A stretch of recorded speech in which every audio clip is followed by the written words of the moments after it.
근데 보니까 저도 오늘 늦잠을 잤어요. 그래요? 네. 잘못하면 까딱하면 못 나올 뻔 하지는 않고요. 그래도 집이 가깝다는 핑계로. 집이 가까워서. 네. 그래서 그냥 열심히 뛰어왔는데요. 근데 지금 밤에도 그렇죠. 그냥 나스닥 보느라 그랬죠. 계속 잠 왜냐면 깨면서 예. 나스닥 보는 자체가 너무나 이게 변동성이 강하다 보니까 네. 이걸 끊을 수가 없네. 그러고 중간에. 잔상이 남아요. 네. 그래서 머릿속에서 꿈으로 막 연결되고 이런 거 정말 안 좋은데 별로 하고 싶지 않았는데 상황이 그렇게 만들어 간다 보니까 그냥 이게 그렇습니다. 잠을 자도 뚱하게 이렇게 자는 것 같고요. 결론은 지금 어제 나왔던 미국 시장 동향 보게 되면 딱 하나 그거 같습니다. 일단은 어제 달러는 뭐 거의 그대로 뭐 큰 변화 없었고, 근데 금리가 또 움직이죠. 네. 또 10년물은 4%대 가까이 들어가다 보니까 금리 움직이게 되면 기술주도 안 좋습니다. 그러니까 당연히 최근에 기조 보면은 달러가 강하게 가든가 또 금리가 강하게 가든가 연준이 뭐 액션을 취할 거야라는 변화 때문에 분위기 안 좋죠. 그런 걸 또 금리가 올라가게 되면 당연히 또 시장에 대한 반응은 기술주 중심으로는 차가울 수밖에 없고요. 그래서 또 하나 보니까 어제 가장 화두가 됐던 거 하나가 또 IMF 세계 경제 전망 이쪽이 또 뭐 또 얘기인 것 같고요. 다 하향시켰죠. 하향시키면서 한국은 보니까 2.6에서 2.0. 네. 또 간신히 턱걸이하네 2%대에서. 그리고 뭐 다른 국가들 다 별로 안 좋게 보는데 근데 눈길이 가는 게 중국은 상향시켰네요. 한 3.2에서 4.4. 중국 뭐 경기 부양책을 계속 쓰고 있으니까. 근데 중국이 살아나면은 우리도 약간 영향을 좀 받지 않을까요? 그러게요. 네, 그런 기대감이 있죠. 네, 근데 우리는 하향을 시켰는데, 근데 뭐 중국뿐만 아니라 세계가 다 위축되게 되면은 나오는 수출에 대한 부담감들 그대로 얘기를 한다라고 하게 되면 지금 이제 이게 어떻게 보면은 변한 것 같은데 아직 그렇다고 경기 침체에 대한 얘기를 IMF에서는 얘기는 안 했었죠. 근데 이게 지금 민간 쪽에서 바라보는 것과 연준이나 IMF나 이런 기관 쪽에서 바라보는 게 좀 차이가 있는 게 연준 입장도 그렇지 않습니까? 지금 경기에 대해서 얕은 침체가 올 것이다. 충분히 이 정도 체력이라면은 버틸 수 있을 것이라고 보는데 지금 나머지 다 경고하는 쪽은 내년에 심각한 경기 침체가 벌써 한 상반기 끝나면 바로 온다. 이런 쪽으로 얘기를 나오고 있으니 이게 또 연준이 그러면 그걸 또 어떻게 받아들일 것이냐. 얕은 침체라고 우기고 지금 금리 강하게 올려야겠죠. 물가 잡으려고. 네. 이런 상황 속에서 만약에 이게 현상이 왔다 그러면 연준이 그러면 저희가 얘기하는 피벗이 그때 확실히 되겠느냐. 그러니까 이렇게 지금 연결고리들이 좀 확장되는데 연준은 계속 차단하고 있는 거죠. 이런 쪽에서 변화를 또 봐야 될 것 같고요. 어렵습니다. 계속. 그러니까 이번에도 다른 연준 위원들 매파 발언이 계속 나오잖아요. 네. 자기들이 걱정하는 건 심지어 그런 얘기 듣고 저 깜짝 놀랐는데 내가 걱정하는 거는 우리의 긴축이 네. 생각보다 약해질까봐 걱정한다 뭐 이런 식의 얘기가 나오다 보니까 도대체 이걸 얼마나 시장에 공포감을 주는 것인지. 그러니까 오늘도 나왔던 뭐 클리블랜드 총재나 네. 나오는 얘기 보면은 그냥 그겁니다.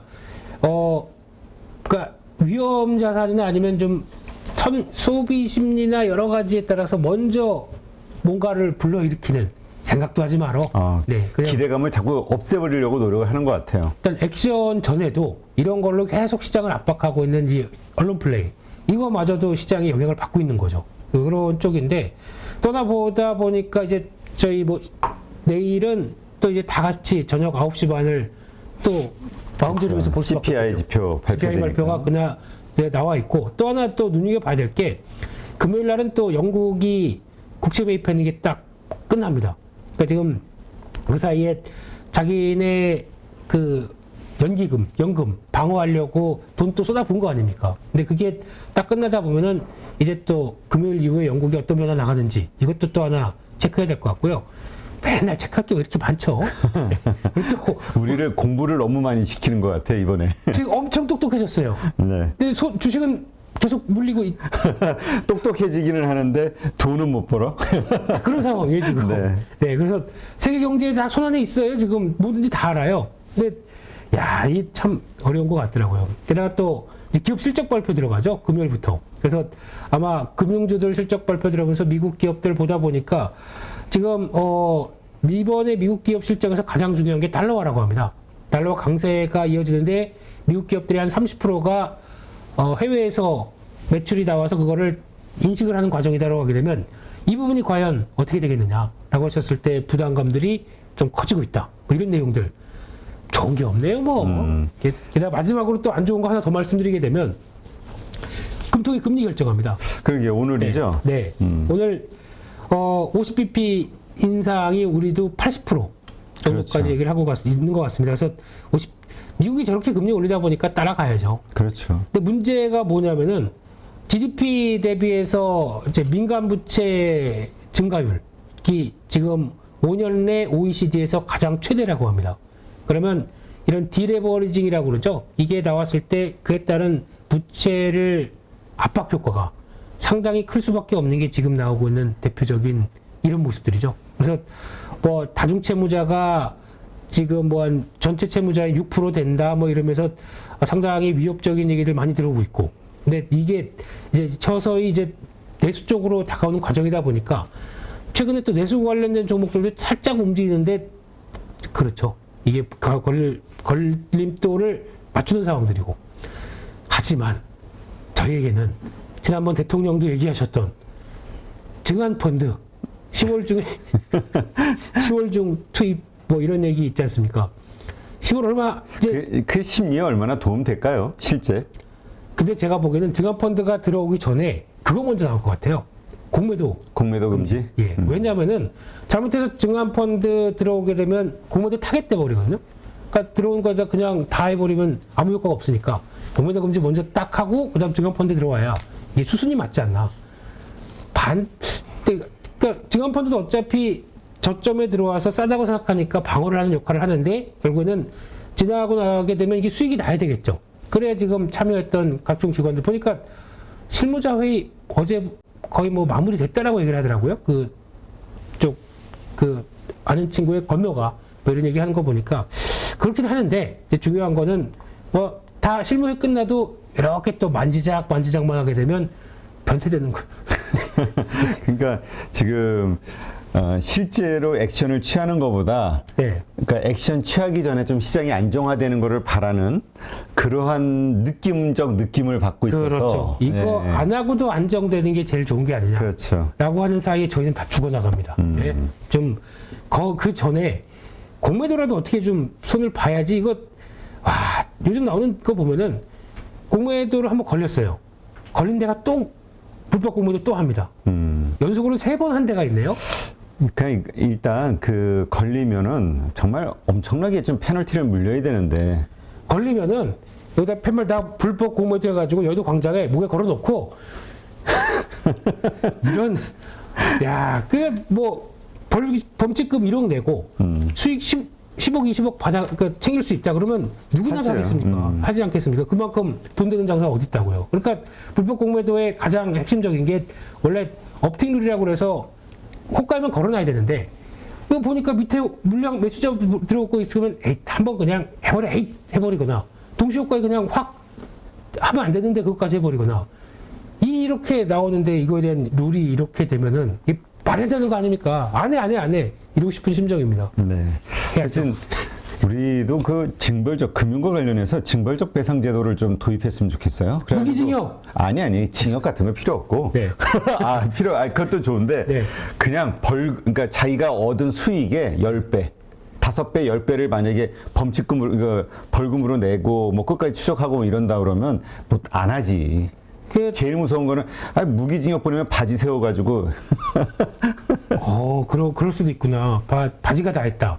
네. 그러니까 하여튼, 좀 징벌적 배상. 하여튼, 금융과 관련해서는 신용이라 신뢰이기 때문에, 하여튼, 자, 이런 상황에서, 네. 일단 우리 나스닥 어떻게 보시는지 한번 좀. 네, 주절주절 말이 많았습니다. 말이 많았는데, 지금 이런 상황에서 안 좋은 얘기 이만큼이죠. 네, 그렇죠. 이럴 수밖에 없는 게 증시에도 반영되는 것 같고요.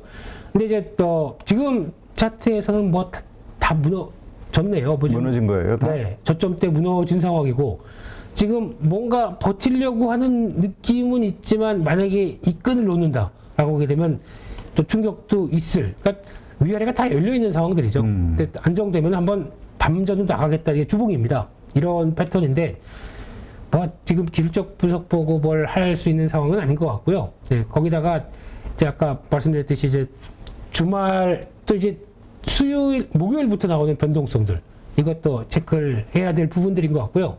근데 국내 증시는 조금 뭔가 뉘앙스가 다르죠. 어제도 보면은 시장이 미국과 좀 다릅니다. 약간 이게 고개를 살짝 들어올리는데 제가 반도체주에 대한 얘기를 좀 드렸지 않습니까? 네네. 반도체주가 선전하면 그나마 시장이 지수와 함께 좀 약간 선순환은 아니지만 지지 역할을 할 수 있는 이런 변화.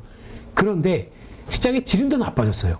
아, 그래요? 네, 쉽게 말씀드리면 이거를 롱숏 트렌드가 지금 강화가 돼 있는데 딱 보니까 오늘 마이크론 테크놀로지도 4% 올랐습니다. 그렇죠. 네, 뭐 장비 쪽은 다 우르르 무너졌는데 그런 효과와 함께 오늘 또 반도체 쪽은 기대감이 살짝 나올 수밖에 없겠죠. 그래서 그런데 지금 시장에서는 반도체 2차 전지 대형주 롱, 나머지 숏. 그러니까 무슨 얘기냐면은 반도체 쪽만 또 2차 전지도 IT 쪽으로 들어가 있잖아요. IT 쪽에 대해서 다 쏠리다 보니까 나머지면은 그러니까 뭐 인터넷, 플랫폼, 게임, 뭐 바이오 이런 쪽은 다 숏으로 들어갑니다. 그러면 이쪽은 IT 살고 나머지 다 죽고 하는 현상. 이게 지금 나오고 있는 특징이다 보니까 이렇게 되면 어제 또 중소형주 급하게 나온 하락들이 또 이거랑 연결돼 있죠. 기관들도 보다 보니까 지금 중소형주 왜 갖고 있어? 그냥 차라리 좀 더 똘똘한 SK하이닉스로 가자. 뭐 이런 분위기. 그렇죠. 그렇다고 또 사지도 않아요. 그렇지. 그 살듯 말듯한 이런 분위기. 근데 외국인들이 집중돼 있다 보니까 그쪽으로 가는 상황 쪽에서 그러니까 이게 지금 예전처럼 뭐 지수와 함께 지수 반등 나오게 되면 고른 상승 이게 또 아닐 수가 있거든요. 그러니까 아마 이제 삼성전자, SK하이닉스가 지수를 방어한다고 하더라도 이게 내 계좌에 내 종목에 긍정적인 효과를 갖고 올 것이냐. 이건 한번 좀 체크를 해봐야 될 것 같습니다. 네. 그렇기 때문에 지수와 또 계좌는 또 코스피 지수와 코스닥은 따로 놀 수도 있다는 거. 이거 한번 염두를 하셨으면 좋겠습니다. 그러니까 전에 18년인가요? 19년 그 삼성전자만 집중해서 올랐다고 다른 거는 아무도 그걸 떠올리시는 분도 있긴 하더라고요. 그때 솔직히 개인적으로도 수익률 별로 안 좋았고요. 중소형주 추구하는 입장 쪽에서는 뭐 이런 게 다 있어. 뭐 지수는 그냥 탄탄합니다. 근데 그때 제가 또 바이오 쪽 잠깐 들어갔었을 거예요. 그랬더니 뭐 오늘 요즘 보면은 바이오 쪽 뭐 엉망인 거 맞죠? 알테오젠 그렇죠. 이런 것도 회사에서 아무 이상 없대요. 근데 뭐 공매도 타겟 봐서 쭉쭉쭉 밀리는 거 보면은 이게 그때에 대한 대처비가 좀 되게 많이 나옵니다. 그래서 아마 만약에 시장을 좀 따라가겠다고 생각하시게 되면 IT 쪽 특히 반도체 2차 전지에 대한 분위기 이거 체크하시고 그쪽에 좀 더 가까이 가보시는 게 더 맞지 않나 라는 생각으로 바라보고 있습니다. 네, 알겠습니다. 자, 이런 가운데서도 우리 국내 증시 우리가 어떤 투자의 아이디어를 가질 수 있을지 한번 좀 이야기해 주시죠. 투자의 아이디어 안 갖고 싶습니다. 그래. 네. 하긴 뭐 이렇게 힘들 땐 쉬는 것도 전략이에요. 그냥 아침에 쭉 보고 그냥 수급 조금 체크했다가 그냥 안 보고 싶어요. 요즘 너무 머리 아프고 힘들다 보니까. 그리고 이런 쪽에 단타를 들어간다. 물려버려요 계속. 그러니까 자, 어제도 장중 내내 끙끙대다가 그냥 끝난 거 보니까 이게 너무 어렵다라는 생각이 들고 있고 그렇게 되면은 결국 하는 생각이 안 해. 이런 생각밖에 안 들죠. 그러니까 그렇죠. 네, 아마 저같이 장중 매매하셨던 분들도 점점 횟수가 떨어지게 되면은 시장에 대한 그러면 이제 거래나 중소형주에 대한 바라보는 시각들이 점점 위축되는 게 이게 좀 안타깝다는 생각이 들고요. 그래서 그래도 해야죠. 네. 어제 뭘 해요? 쉬라님 쉬어야지. 확률이 떨어지는데. 그래도 한 8분 남았으니까 8분을 분량은 위해서. 채워야죠. 네, 그래요. 네, 어제 나왔던 섹터 중에 하나가 또 히토류 관련주들도 강했는데 파란색으로 쳤지만 시간외까지 보다 보니까 오늘도 그냥 될 게 없으니까 그러니까 요즘 같은 때 이제 그러거든요. 시장에서 어제도 보다 보면 저런 걸 왜 해야 되지라고 하는데 그쪽으로만 움직여요. 그럼 어쩔 수 없습니다. 그쪽으로 가는 게 맞긴 맞는데 이게 뭐 기업의 펀더멘탈이나 흐름들 솔직히 히토리 관련된 종목들 국내에 아무것도 없어요. 네, 연관된 종목도 아무것도 없고.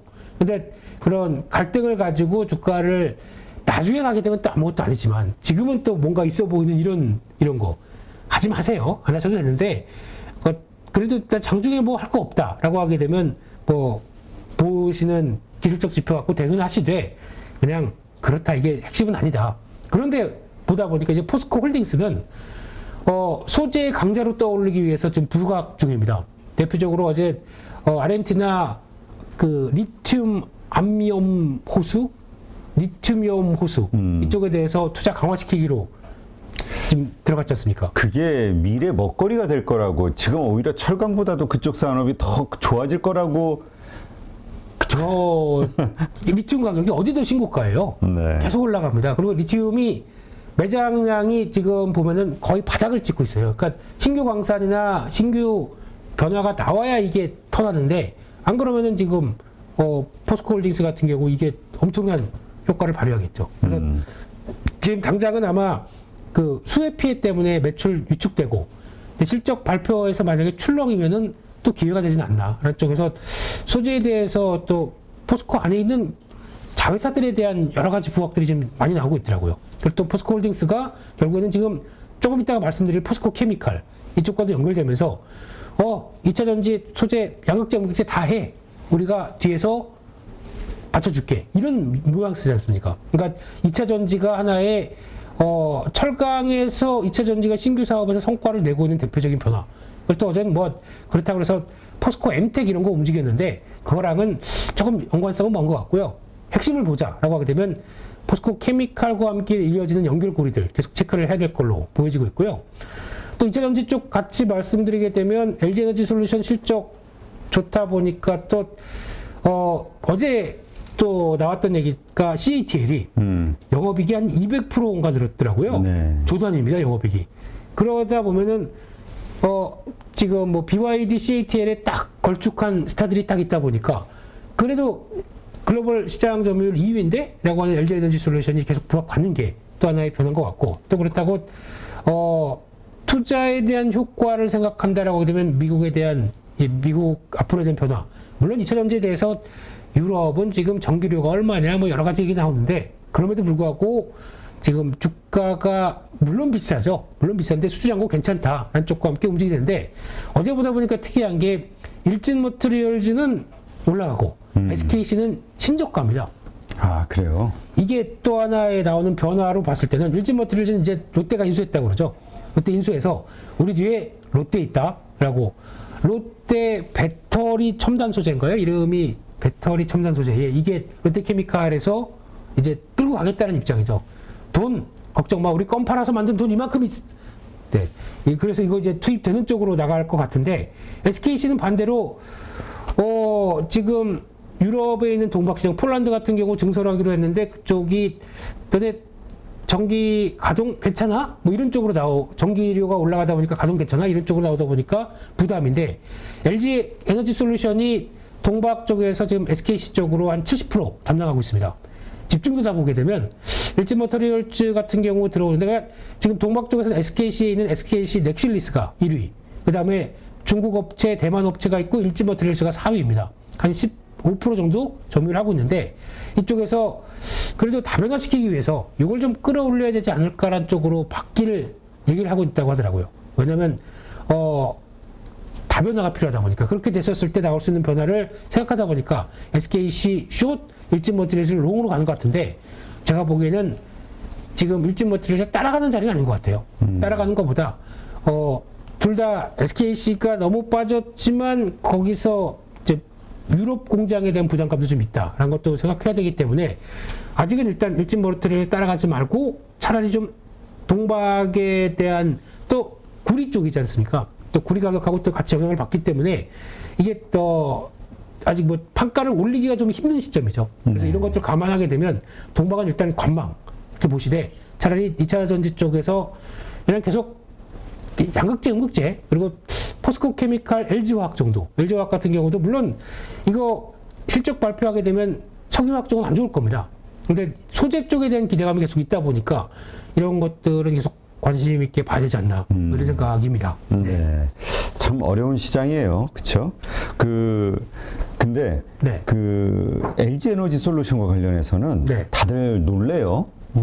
어떻게 이렇게 계속 잘 나갈 수 있을까? 외국인은 왜 이렇게 살까? 뭐 이런. 일단 첫 번째는 수급적인 문제가 있어요.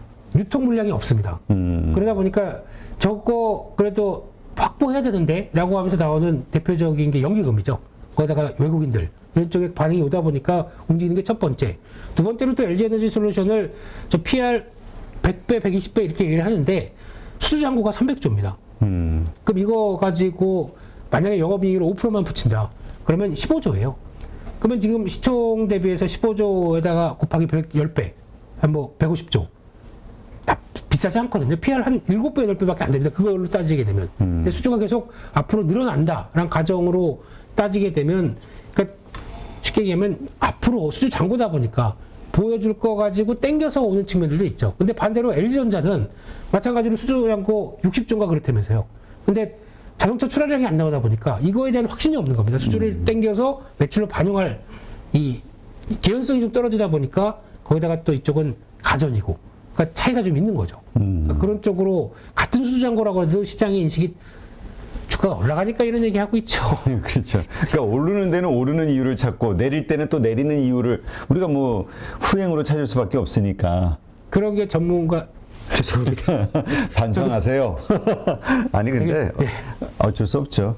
근데 하여튼 지금 시장에서 그래서 그나마 좀 오르는 이런 외국인이 사고 있는 여기에 올라타야 된다라고 생각하시는 분도 있고, 하도 오르고 있는 주식에 따라 들어갔다가 물리는 경우가 많아서 이것도 언제 또 다시 꺾일지 모른다라는 불안감을 또 가지신 분들도 있거든요. 그러니까 지금은 뭐 내가 짧게 매매한다. 나는 원래 스타일이 그렇다라고 하시는 분들 빼고는 어차피 지금 꽉 물려서 움직이지 못하는데 이걸 가지고 그러면 자르고 움직이고 간다.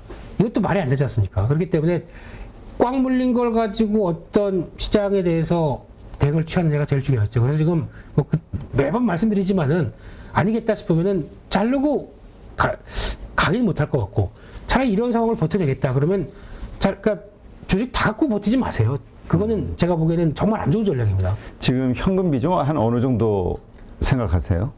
개인적으로는 한 주식 베팅을 했다라고 하더라도 30-40%는 있어야 됩니다. 30-40% 현금은 들고 있어야 된다? 네. 그래야 그러니까 뭐 이 얘기 드린 지가 벌써 몇 개월 됐는데 그 사이에 주식은 계속 깨집니다. 근데도 그리고 거기다가 수익률도 계속 낮아지고 있고요. 그래도 여전히 앞을 본다라고 한다고 하더라도 이게 앞이 보입니까 지금? 안 보이죠. 안 보이는 상황 쪽에서 무조건 주식만 들고 버티고 있다고 했었을 때 나의 멘탈은 점점 무너집니다. 결국에는 잘못하다가 여기서 큰 사건 하나가 나서 확 밀린다 그러면 아이고 이거라도 건지자 그러면서 매도할 때가 그때가 또 바닥일 수가 있거든요. 그러면 시장이 저희를 항상 그렇게 이끌어 가니까 제가 이런 얘기를 드리는 거죠.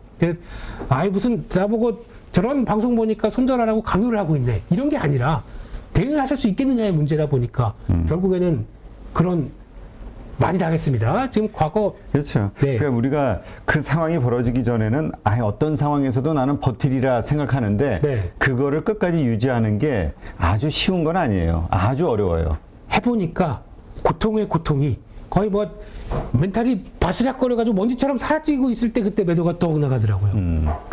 그랬을 때 그 기분은 그렇지. 너무 그러니까 그 얘기는 뭐냐면은 그만큼 압박을 받을 정도로 상황이 안 좋아진다라는 얘기잖아요. 막 그런 뉴스는 쏟아지고 그러니까 더 이상 희망이 없다고 생각하니까 그런 결정을 내리는데 네. 그때가 이제 그러니까 아마 지금 이 시간이 다 됐네요. 매일 뵈니까 또 이런 얘기는 드리도록 하고요. 그래서 리스크 관리는 병행해야 될 것 같습니다. 네. 해보니까 시장이 만만치 않습니다. 알겠습니다. 네. 아니 우리 민 팀장이 조금 늦게 오셔가지고 조금 네. 때우시라고.